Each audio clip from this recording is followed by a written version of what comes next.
Il y avait des rumeurs qui circulaient à propos d'un vieux silo abandonné, perdu dans la forêt.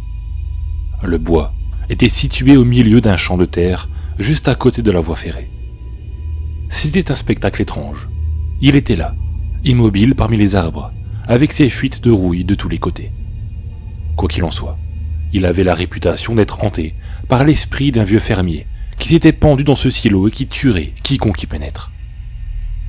J'ai toujours dit que cette rumeur était un ramassis de conneries, surtout quand ceux qui la propagent racontent l'histoire de quelques gosses trop curieux qui sont allés dans le silo et n'en sont jamais ressortis. D'autres disent que le silo est juste un bon endroit pour être tranquille. Moi et ma bande d'amis geeks avons donc décidé de vérifier ça par nous-mêmes en y allant. Afin de renforcer le sentiment d'angoisse, nous y sommes allés un jour sombre et nuageux.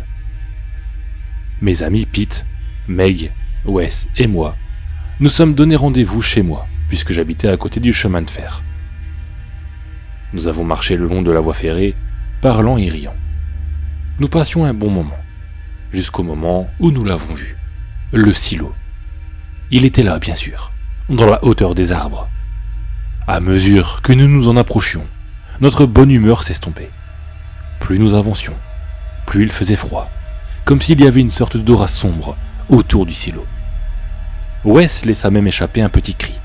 Nous avons arpenté le parcours du silo, à la recherche d'une entrée quelconque. Nous avons fini par trouver une échelle menant à l'intérieur. Les barreaux de l'échelle permettaient également d'atteindre des trappes sur les côtés de la structure. Tout était verrouillé, sauf une. Bien qu'il soit du genre peureux, Pete monta en premier et ouvrit la trappe. En quelques minutes, nous étions à l'intérieur du silo, debout, sur le foin laissé là-dedans. Au centre, il y avait un grand trou qui s'enfonçait profondément dans le foin. Il faisait sombre, mais on pouvait entendre un flux constant d'air provenir du fond. Curieusement, il y avait une corde qui descendait dans le trou. Comme j'étais le seul suffisamment intelligent pour m'être réellement préparé pour cette excursion, j'ai sorti ma lampe de poche. En la tenant dans ma bouche, j'ai commencé à descendre. Je me suis laissé glisser vers le bas, balayant la zone du faisceau de ma lampe. Tout semblait sûr. J'observais le foin éparpillé, la saleté, et aussi notre trappe, particulière. Je fis signe aux autres de descendre. Au moment où ils descendaient, mon œil remarqua que quelque chose de rouge recouvrait la corde. J'ai caché ma panique et ai montré aux autres la trappe que j'avais trouvée. Pete l'ouvrit, révélant un trou noir. L'intérieur empesté. Les autres aussi l'avaient senti, bien sûr. Wes a même gémi comme un chien. Meg finit par prendre son courage à deux mains, attrapa ma lampe de poche et avança la première à l'intérieur du trou. Nous l'avons suivi et avons traversé ce tunnel sombre pendant environ 10-15 minutes, jusqu'à ce que Meg nous prévienne que nous étions arrivés à une autre trappe. Elle l'ouvrit, une lumière brillante inonda alors le tunnel, et c'est là que nous l'avons entendu. Un cri perçant, suivi du son de quelque chose qui fonçait tout en haletant. Dans une tentative désespérée pour éviter la créature qui avait fait ce cri horrible, nous avons couru. Une fois sortis du tunnel, nous avons claqué la trappe et tenté de la verrouiller. Le bruit avait cessé. Nous avons tous poussé un soupir de soulagement avant d'observer la pièce. Nous étions dans une salle en béton qui semblait être une ancienne fosse septique, mais avec une ouverture au sommet, et par cette ouverture, nous pouvions voir la forêt. Nous avons commencé à escalader, et puis c'est arrivé. Encore une fois, nous avons encore entendu ce foutu bruit. Wes n'était même pas encore sorti du trou. Pauvre Wes. Cette créature a passé sa main griffue à travers la trappe et a saisi la jambe de Wes avant de la tirer dans le tunnel.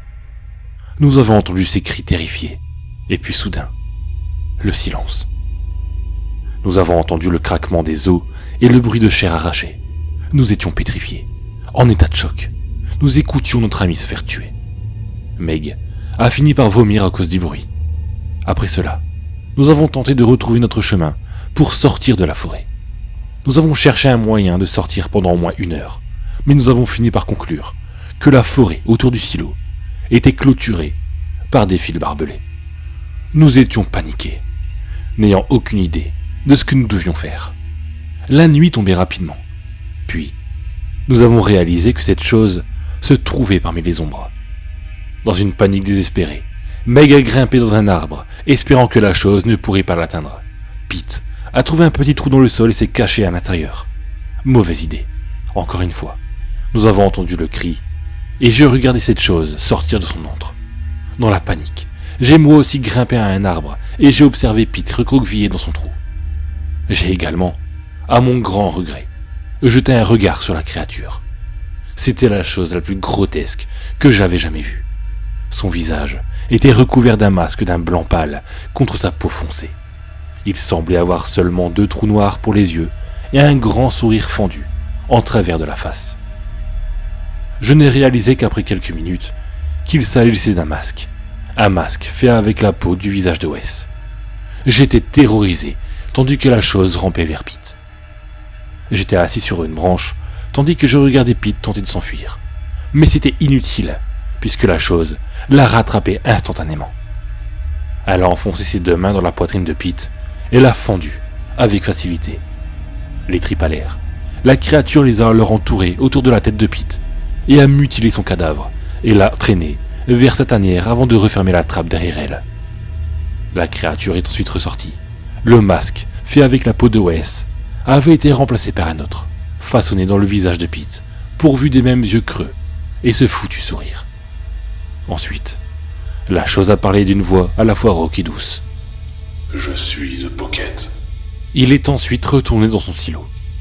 De mon arbre, j'ai entendu Meg pleurer.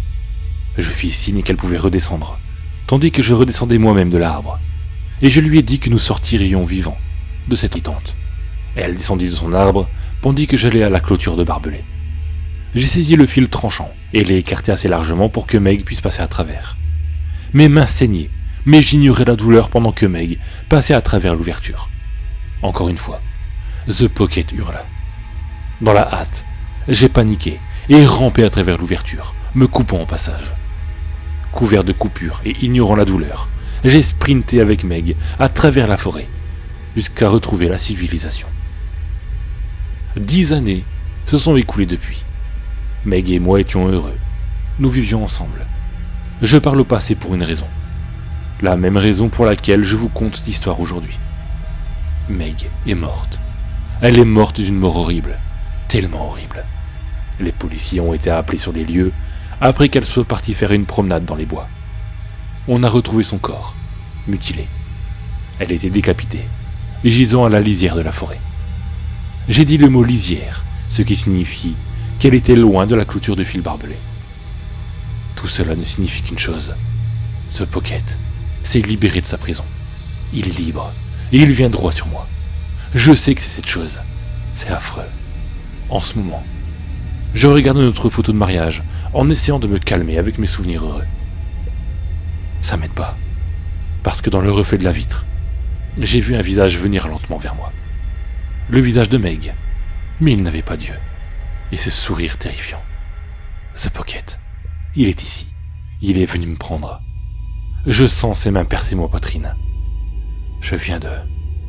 J'ai compris son motif. Il tue pour la liberté, pour libérer les gens de l'enfer qu'est ce monde. Et j'ai gagné le privilège d'être libéré. Je suis serein. Je souris.